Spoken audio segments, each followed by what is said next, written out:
Hi, I'm Michaela Bucchianeri. I'm a licensed psychologist and copywriting coach, and I'm going to share how I curate images for my Instagram feed using social squares.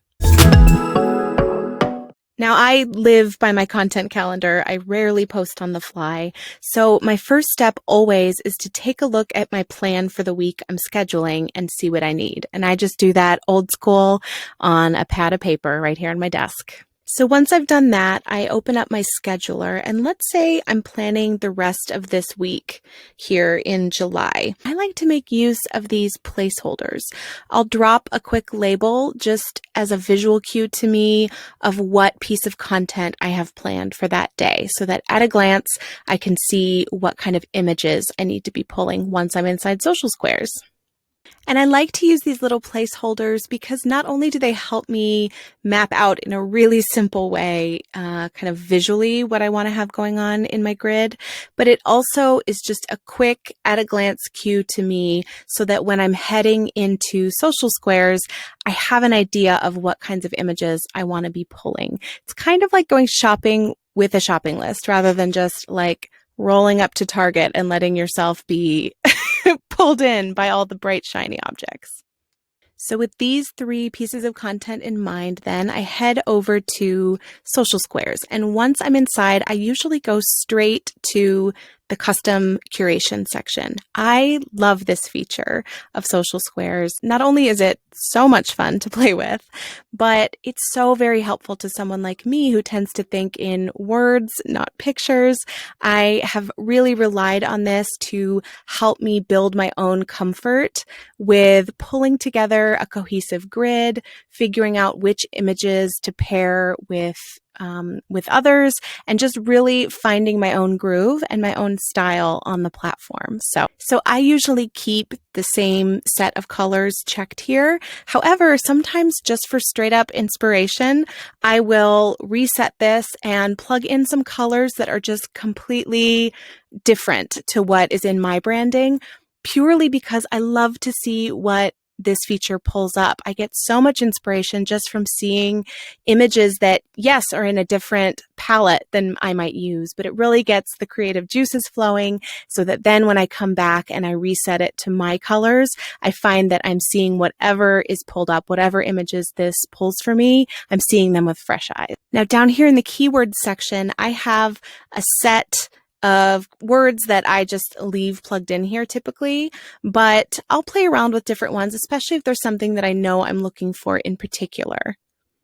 For example, if I'm pulling together content to help promote a course that I've created on pitching podcasts, I might plug in something like podcast mic, that sort of thing.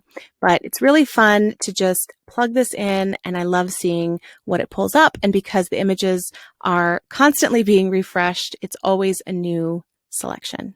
So here's a selection of images that it's pulled based on the keywords and colors that I inputted. And I really like to take my time with this. I mean, I set a timer so that I don't go too far down a rabbit hole, but I like to sit there with a cup of coffee and just scroll and really take in all the beautiful imagery. It's so different to where I normally spend my time, which is up to my eyeballs in Google Docs. So I go through here and I see what piques my curiosity, and sometimes I will favorite things, but usually I'll go ahead and just download them. I tend to be pretty flexible with myself in terms of the guidelines for how I choose an image to pair with a piece of content.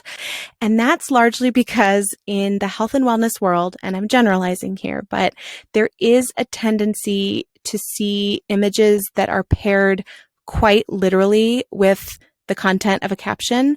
So something like a drop of water and ripples on the surface of a lake paired with a message about the consequences of our actions, or a shattered mirror paired with a message about body image. And there's nothing wrong with these images, of course, but they have been shared over and over again so widely that they kind of just recede into the background and they don't carry the singularity or the impact that I'm looking for when I want to speak to my people. And so again, that's why I so appreciate the custom curation function here. Those boundaries are all I really need to have in place. From there, I give myself free rein to just pull images that speak to me. And so on my feed, for example, while I do gravitate toward images that reflect the day-to-day experience of the people I'm speaking to, you absolutely could also see an image of a beautiful kitchen paired with a message about grammar.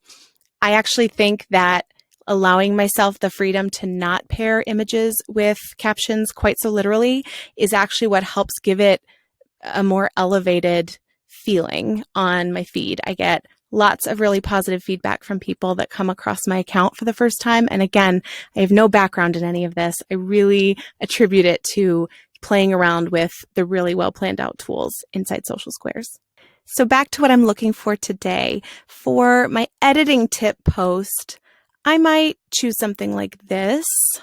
And for my blog post recap, I know that's going to be a carousel. I usually like to make use of images with a lot of white space, so I might choose something like that.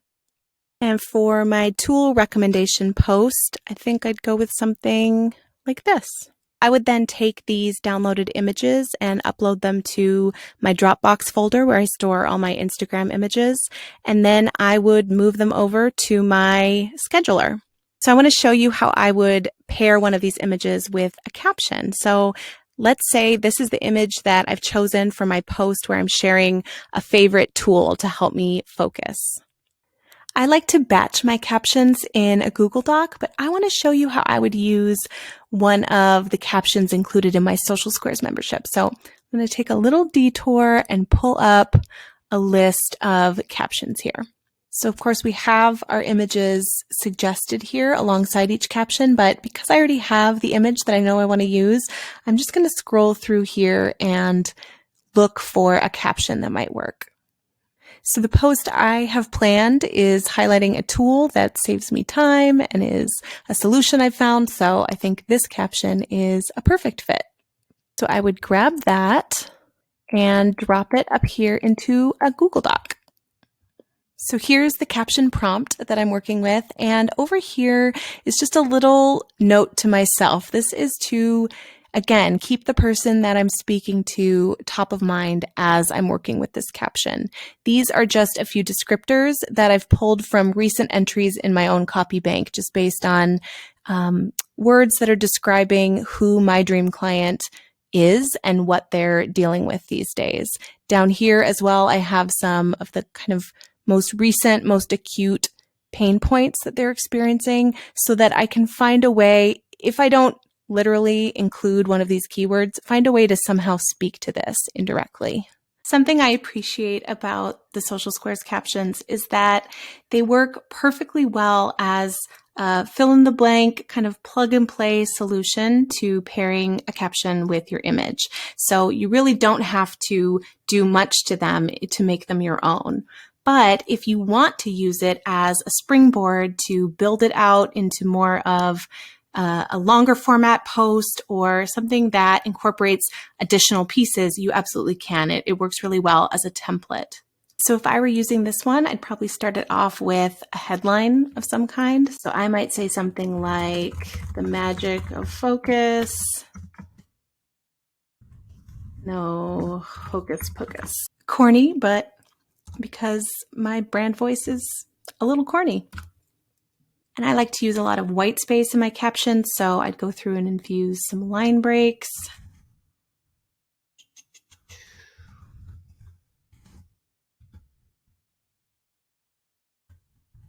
Okay. And then I go back through and fill this in a bit. So when it comes to building sustainable writing practice, working in sprints. So often we think that more time is what we need. Truth, too much time can actually hinder your progress more than it helps. Enter my beloved and oh so helpful in harnessing the awesome power of your undivided attention. Time on endless revisions, you're taking away time from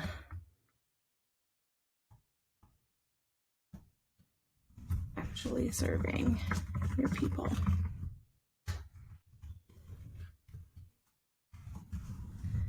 And in that department,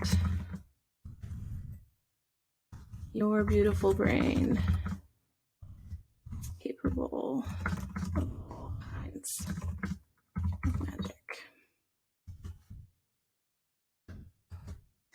Okay, and then I would finish it off with a little call to action here. What other time-saving tips do you have?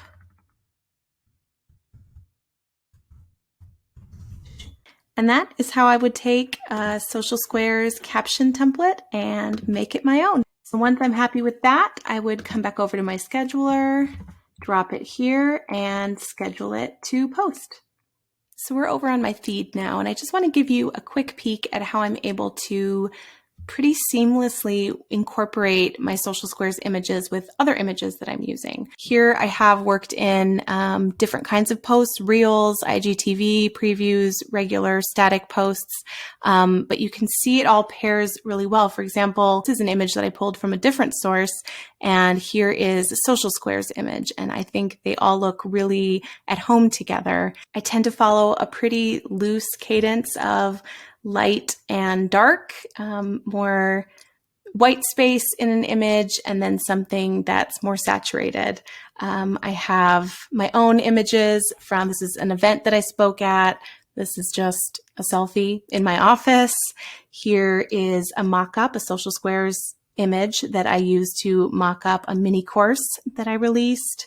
I have some shareable posts, again, with some brand photography and more of those carousel images. So to my eye and my dream client's eye, I think my feed all comes together really nicely. I consistently get positive feedback from folks who have just landed on my page, and I often hear from people that have been with me for a long time that they see a post come up and they just kind of instinctively know it's one of mine, which is really high praise to me. Again, a non-visual learner. And so my final encouragement to you is, if I can find my way to pulling together a feed that looks curated and that really represents my brand beautifully, and most importantly, that connects with the people I'm speaking to so that I can serve them well and run a profitable, healthy business, then trust me, you can too.